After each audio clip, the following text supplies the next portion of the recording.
Hi Nana,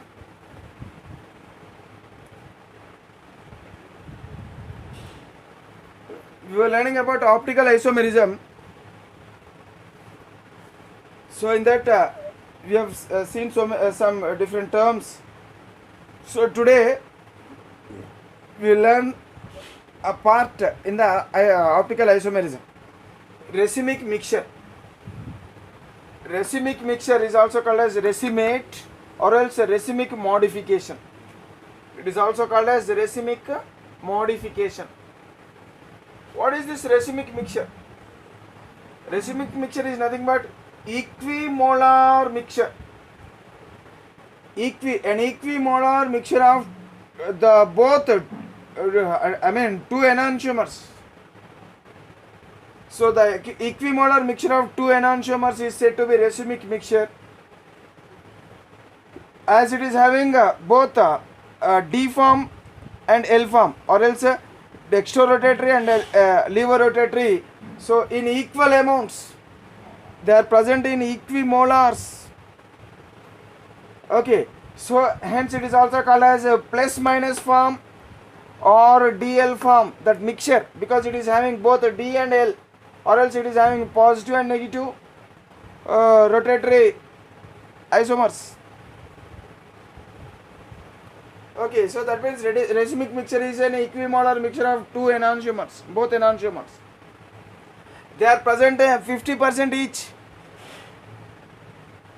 If one enantiomer rotates the plane polarized light right side, that means if out of two enantiomers, if one of the enantiomer, if it rotates the plane polarized light towards the right side, then the other will rotate that the other will rotate the plane polarized light towards the left side.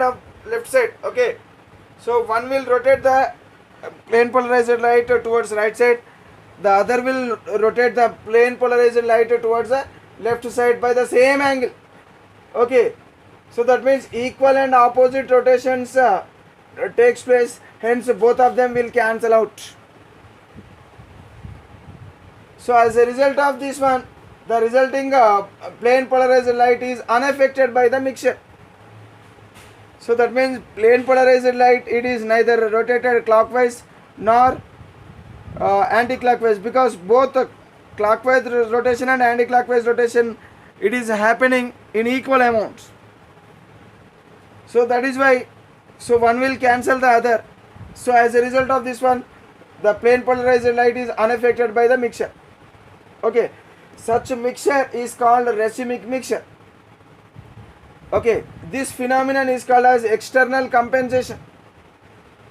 So that means the rotation caused by one isomer, one enantiomer, is cancelled by the rotation caused by another enantiomer. So such a compensation is said to be external compensation. External compensation. That is why racemic mixture is optically inactive, because plane polarized light, it is as a whole, it is not rotated in any direction. Hence the racemic mixture is said to be optically inactive. This is most important point. Okay, racemic mixture can be separated into plus and minus forms. We can separate the plus and minus form, can be separated. So the separation is known as resolution. What is resolution? Resolution is a phenomenon by which the racemic mixtures can be separated into D form and L form, or else plus and negative form, dextro form and levo form. They are separated from each other by a process known as resolution.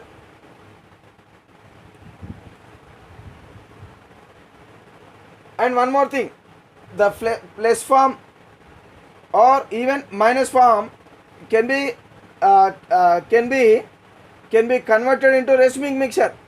So the plus form can be converted into racemic mixture, or even the minus form also can be converted into racemic mixture. So this can be achieved by heating or with the help of light, or by using other chemical substances. So the plus form can be converted into racemic mixture, or else even minus form can also be converted into racemic mixture. Okay, this process is called as racemization. What is racemization? The process of conversion of any one of the enantiomer into the racemic mixture is said to be racemization. Okay, so like this the racemic mixture can be discussed. Okay, the next topic is diastereomers.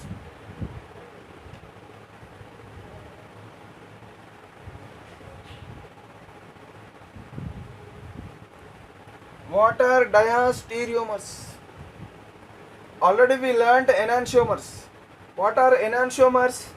Enantiomers are nothing but the non-superimposable mirror images. But a new term known as diastereomers we will learn now.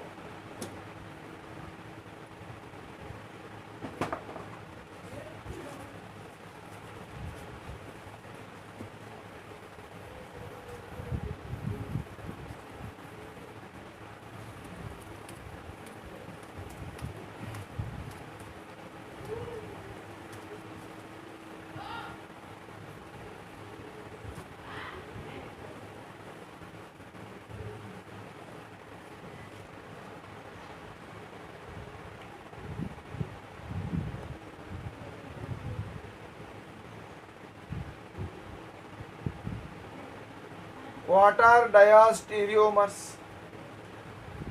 Diastereomers are nothing but a pair of compounds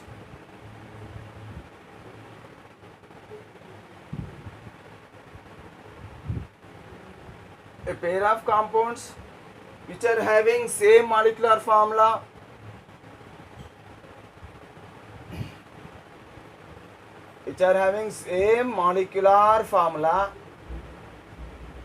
have same connectivity of atoms,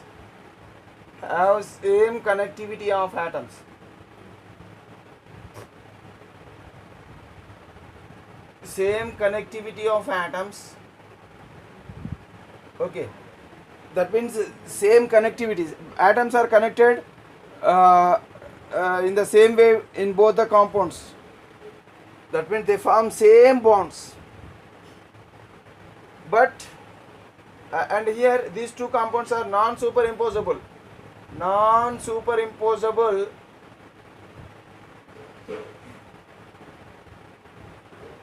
So up to this, both diastereomers and enantiomers are same. So this one, and this one. Okay. So here in diastereomers, so non-superimposable, non-mirror images.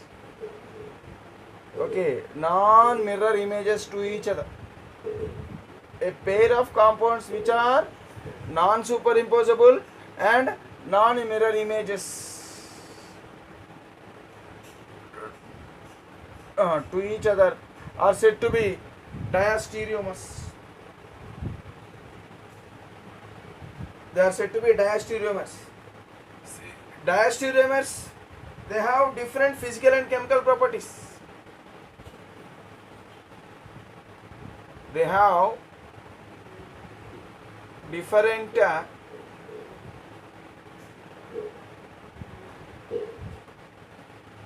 physical and chemical properties.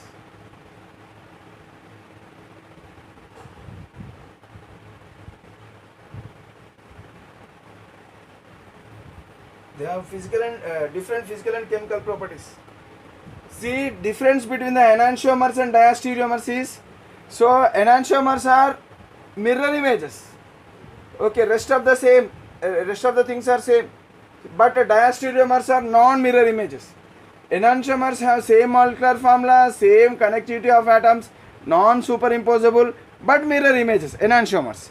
But here in case of diastereomers, so having same the pair of compounds having same molecular formula, same connectivity of atoms, so non-superimposable mirror image, non-superimposable and non-mirror images to each other. If you take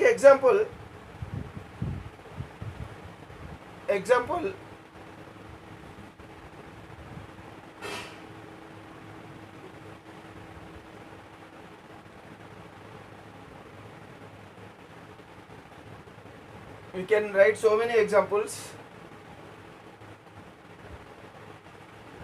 So now let us write the structure of this one.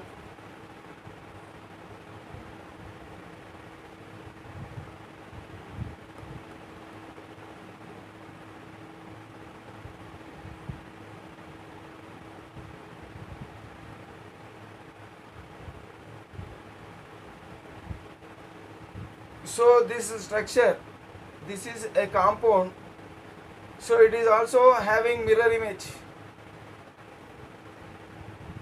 So in the mirror, so this is mirror. So in the mirror it looks like this.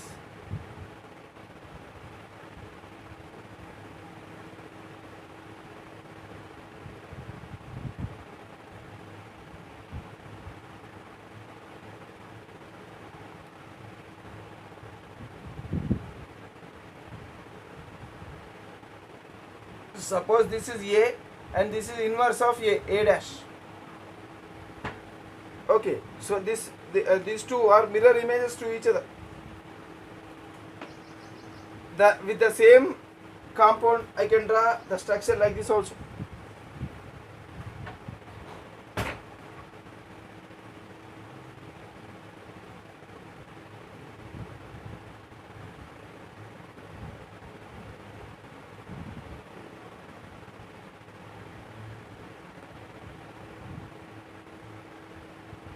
And to this one also I can draw mirror image. This is mirror, and mirror images will be like this.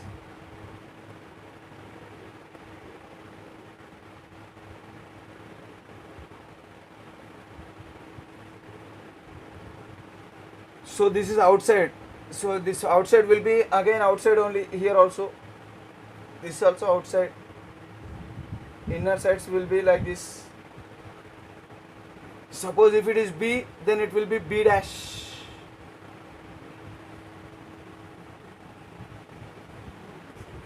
See, with this molecular formula, I can draw structures. These four are different compounds. So this is compound A, this is compound A dash, because these two are mirror images to each other. Okay, as these two are non-superimposable. If I lift this compound and keep on this one, so what happens? Atoms does not coincide. Hence it is non-superimposable. And these two are mirror images. Non-superimposable mirror images, they are called as enantiomers. That means these two are enantiomers. Okay. A and A dash are enantiomers. They are enantiomers to each other. A and A dash are enantiomers. Even B and B dash, these two are also non-superimposable and mirror images. Even B and B dash are enantiomers.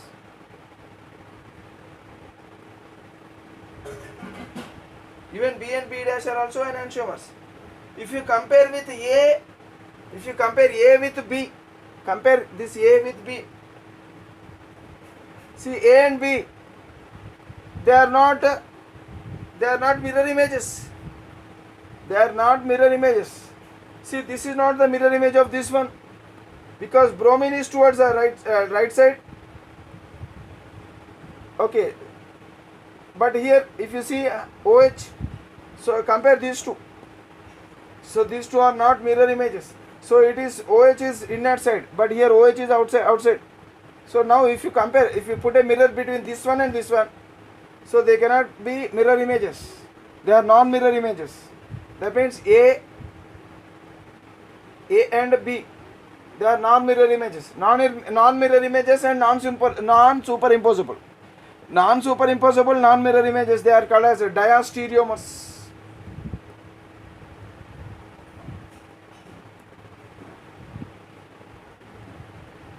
Even A and B dash also. A and B dash also diastereomers. A dash and B, even A dash and B are also diastereomers. A dash and B.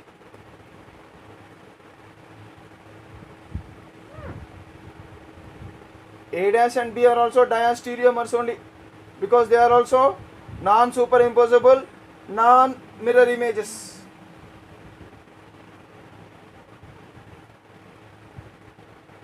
Okay, and A dash and B dash, A dash and B dash are also diastereomers only. So like this, diastereomers are nothing but a pair of compounds which are non-superimposable, non-mirror images. So these two are diastereomers, these two are diastereomers, these two are diastereomers, these two are diastereomers, but these two are enantiomers, and this is also enantiomer pair. Okay, so like this, diastereomers can be discussed. See, the diastereomer, suppose if a mixture is having these two compounds A and B,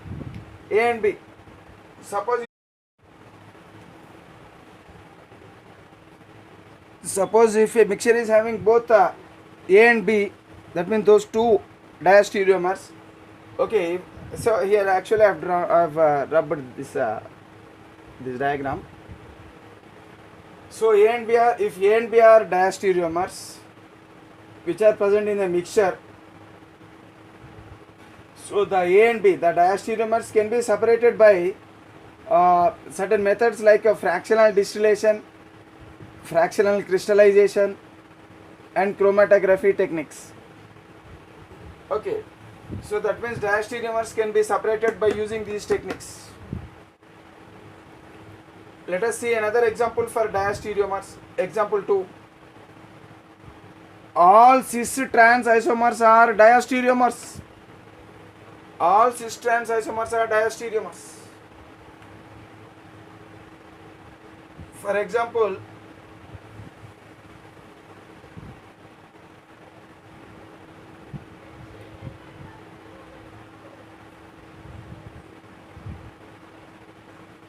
so this is a cis isomer and it's a trans isomer, can be drawn like this.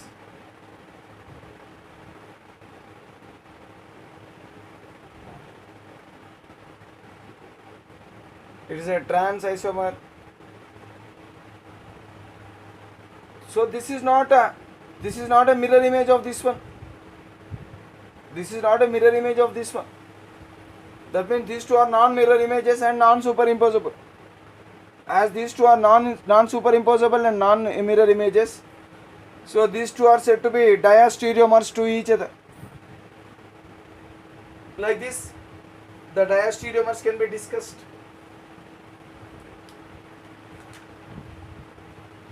Now let us learn about mesocompounds. Mesocompounds.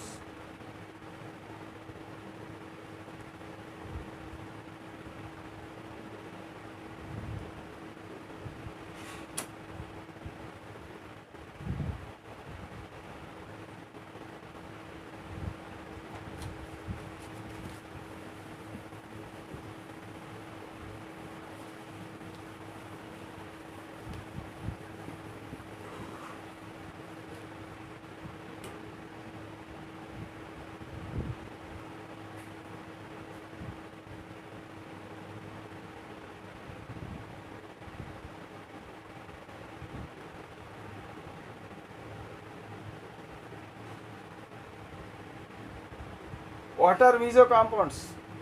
The compounds with chiral centers, but still the compound with chiral center but still optically inactive. The compounds with optical centers but still optically inactive. After possessing chiral centers also, they are optically inactive.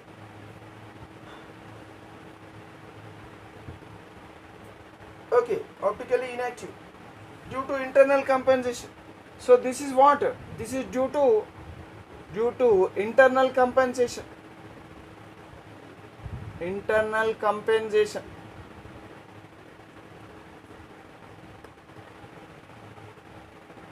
See, racemic mixture. In racemic mixture, there is external compensation. Hence, racemic mixture is also optically inactive. Even meso compound is also optically inactive. So, this is due to internal compensation. Due to the internal compensation. So, why internal compensation? This internal compensation is due to symmetry in the molecule. Due to the presence of symmetry in the molecule,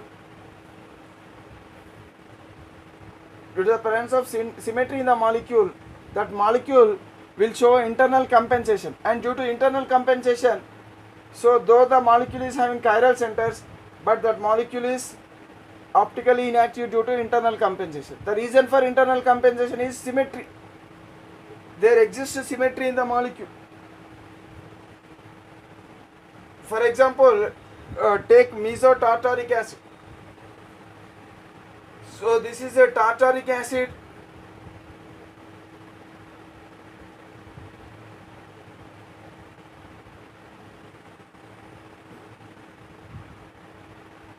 So if you closely observe the structure of this tartaric acid molecule, so here there is a plane which divides the molecule. There is a plane which divides the molecule into two equal halves. So this is, so if suppose if you keep a mirror here, what happens? This part will appear in the mirror like this. Okay, and this part will appear in the mirror like this. That means these two are mirror images to each other. So half portion of the molecule is mirror image to the half portion of the other to the other half portion of the same molecule. Suppose if due to this portion, it is a chiral center. Why it is chiral center? Because here this carbon, it is attached to four different groups. This is OH group, this is COOH group, this is hydrogen, and this carbon is attached to this group. And even this is also chiral center. Okay, so as it is chiral center, so what happens? It shows optical activity. So the optical activity shown by this one is opposite to the optical activity. That means here if this part rotates the plane polarized light towards the right side, then this part will rotate the plane polarized light towards the left side. What happens? The same plane polarized light, when it is rotated towards right and left, so what happens? As a result of this one, the plane polarized light, it is neither rotated clockwise nor rotated anti-clockwise. So finally suppose if this is the meso compound, and if I send a plane polarized light, through this compound, the plane polarized light will come out from the compound without undergoing any rotation. Though it is having chiral centers, but still it is not able to rotate the plane polarized light. Hence this compound is said to be optically inactive. What is the reason? The reason is due to internal compensation. So what is the meaning of internal compensation? If half portion rotates the plane polarized light, suppose it should be the plane polarized light. So if it rotates towards the right side by an angle theta, then the other half portion will rotate the same light towards the other direction, so by angle of the same angle theta. So as a result of this, what happens? Finally the plane polarized light is unaffected. It is unaffected by the same amount. So if it rotates the right side, if one portion rotates right side, the other portion rotates towards the left side. So finally what happens? I will draw the diagram once again. Suppose the plane polarized light is rotated by an angle theta towards right side. The other half portion will rotate the same plane polarized light towards the left side. So as it is rotated towards the left side by the same angle, So finally what happens, it will come to its original position like this. That means the plane polarized light is not affected by this compound. So meso compounds does not affect the plane polarized light due to internal compensation. So as a result of this, what happens? The alpha angle of rotation will become 0. Even specific rotation also will become 0.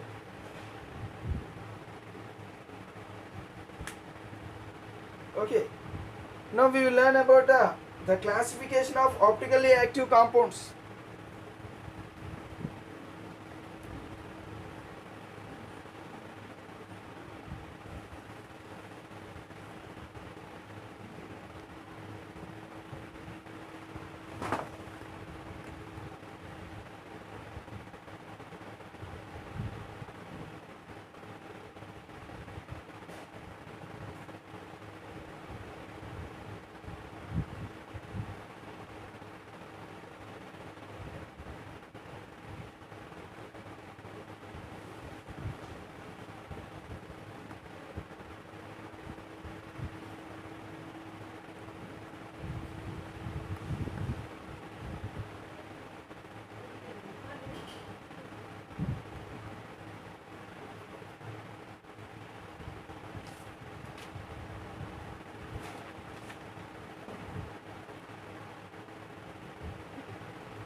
So mainly these optically active compounds, mainly they are classified into 3 types.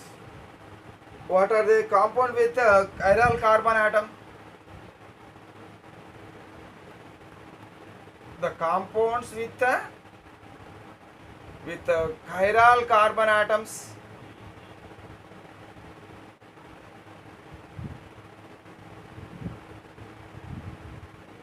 Compounds with chiral carbon atoms. Okay. Next, compounds with what is the meaning of chiral carbon? Chiral carbon is the carbon which is sp3 hybridized carbon, and it is tetrahedral, and it is attached to 4 different groups. Such a carbon is said to be chiral carbon. So if a compound is having chiral carbon, then there is a chance of optical activity. So particularly if only one chiral center is present in the compound, then that compound is 100% it is optically active compound. If there are more than one chiral centers or more than one chiral carbons, so there is no guarantee that the compound will have optical activity. Okay, so sometimes the optical activity may not be present when when there are more than one chiral carbons in the compound. Okay, so now the second type of so this is first type of compounds. Second type of compounds are the compounds with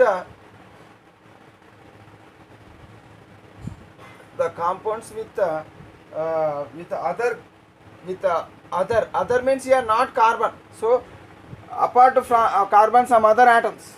So compounds with other quadrivalent atoms.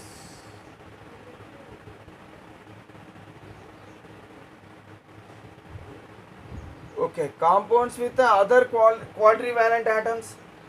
Quadrivalent, even that too also chiral atoms.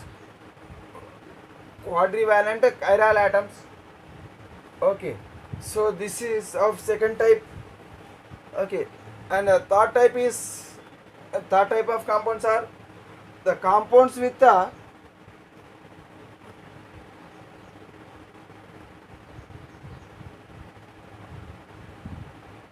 compounds with tervalent chiral atom.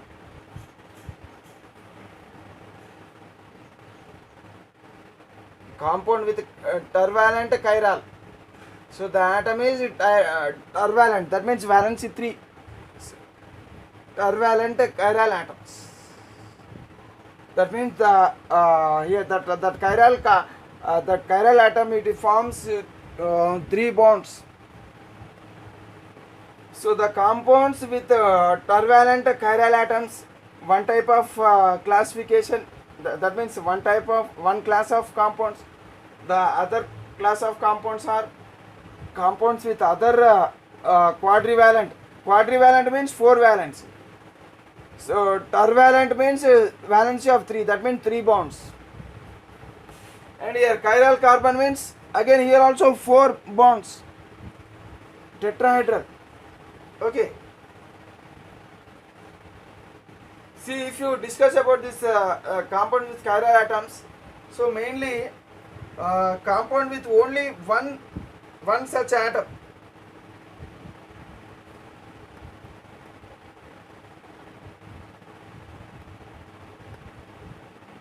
With only one such atom. One such atom means one chiral carbon atom. If a compound contains only one chiral carbon atom, okay, then those compounds are optically active compounds. If there are more than one chiral carbon atoms, so there is no guarantee that it is optically active. Sometimes it may not be optically active. If you see examples of this, CH2,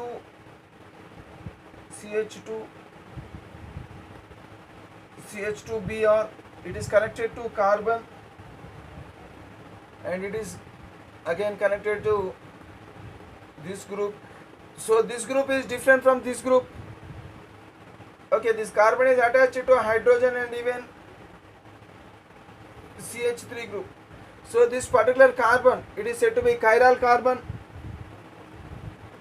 So all the different groups, all the 4 different groups, they are arranged tetrahedrally on this carbon atom. Hence this is a chiral carbon atom, and this compound is optically active compound. Another example, there are so many examples. Okay, there are so many examples. So this is also optically active because this is also chiral carbon. Another example, if you see CH3, CHOH, and this is D. D means deuterium. So this is hydrogen and this is deuterium. Hydrogen and deuterium are isotopes. These two are the atoms of same element but not same atoms because its atomic mass is double than this one. So there is a slight difference. Even the slight difference also makes the compound to be optically active. Suppose if it is hydrogen, then it is optically inactive because there is a symmetry. There is a symmetry. If the chiral atom it is having at least two similar atoms or similar groups, then that center cannot be chiral center. It is achiral center. It will become achiral center because of the presence of symmetry. So if it is deuterium instead of hydrogen, so here though it is element hydrogen only, but it is different atom when compared to this hydrogen atom. So even this small difference also make this molecule to be a different molecule. Now this molecule can act as optical, it can act as, that means it can rotate the plane polarized light, so it is optically active.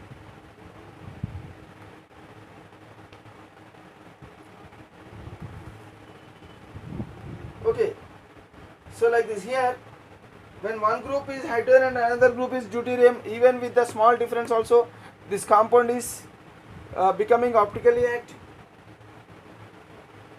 Next class of compounds we will discuss.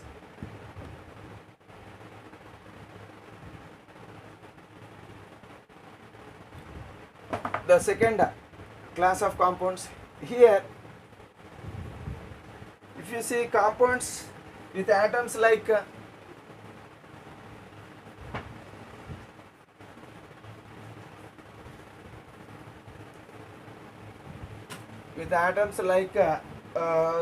silicon or germanium or tin or nitrogen even. Sometimes nitrogen can form 4 bonds.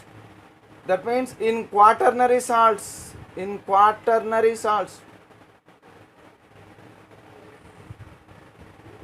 In quaternary salts of nitrogen, so nitrogen will form 4 bonds.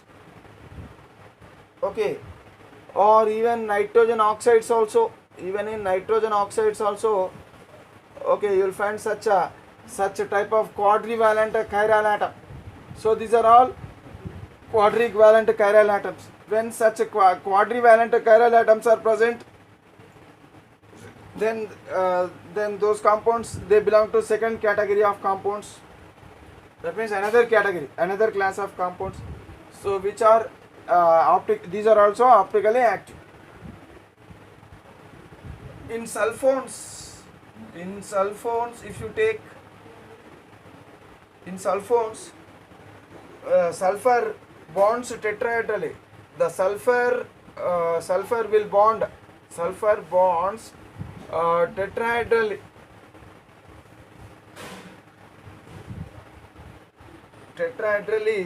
Okay, tetrahedrally, but what happens? But two oxygen atoms are attached. Two oxygen atoms are attached.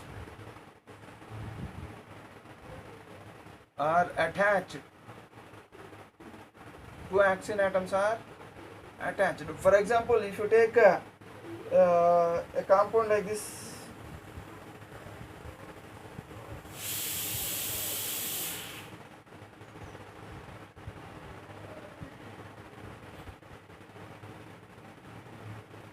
don't look into entire structure. So here this is only the important thing we need.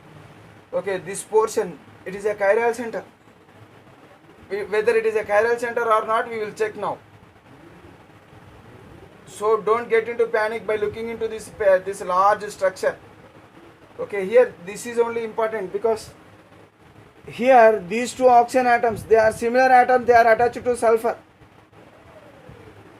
So these two are identical atoms, what happens? So this is sulfone. So it is a sulfone, one type of sulfone. It becomes optically inactivity. There is no chirality. So that means no chirality. So because of absence of chirality, so this compound cannot act as optically active. So it is optically inactive. Suppose if these two oxygen atoms are not same oxygen atom,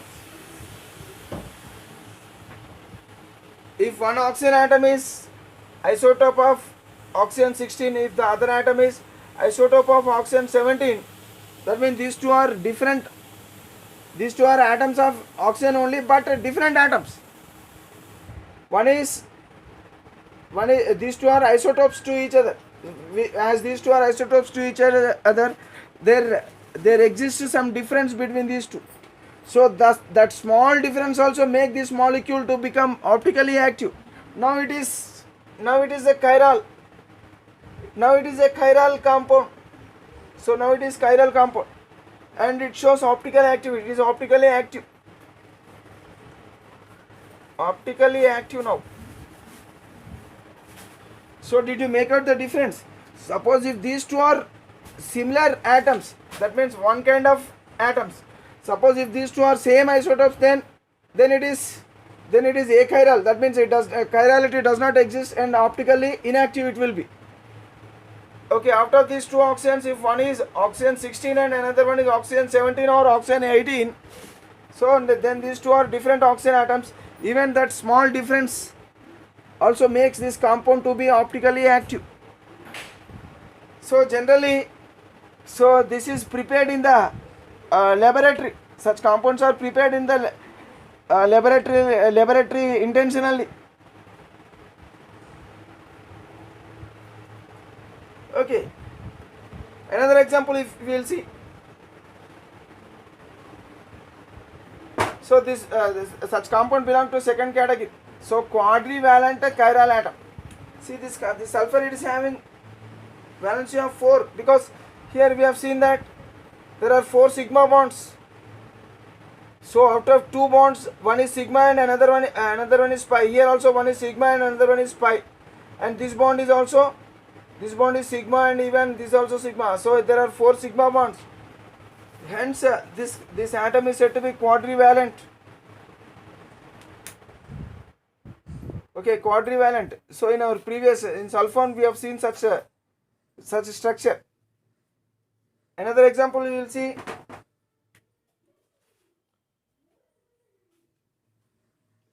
So this is oxygen 16. This is oxygen 18.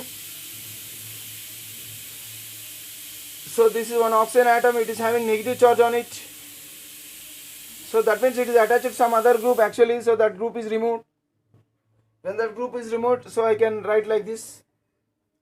And toward this one, this side, so the oxygen atom is attached to some other group, like some other group, whatever it may be.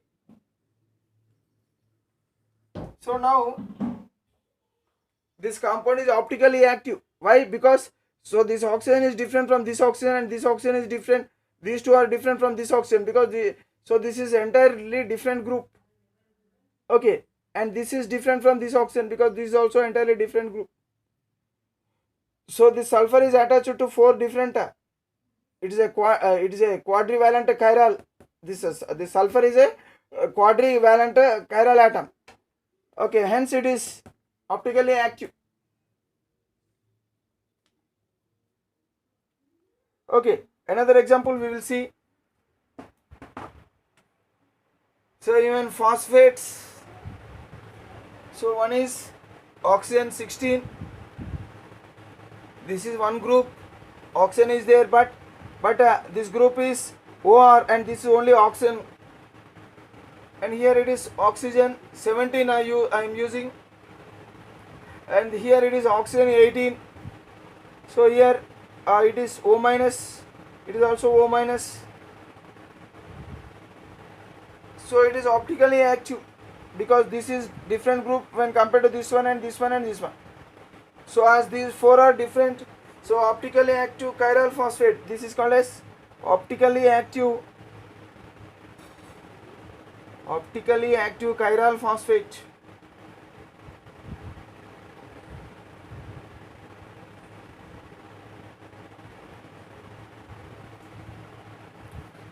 We will discuss about the compounds with tervalent chiral atoms in the next video.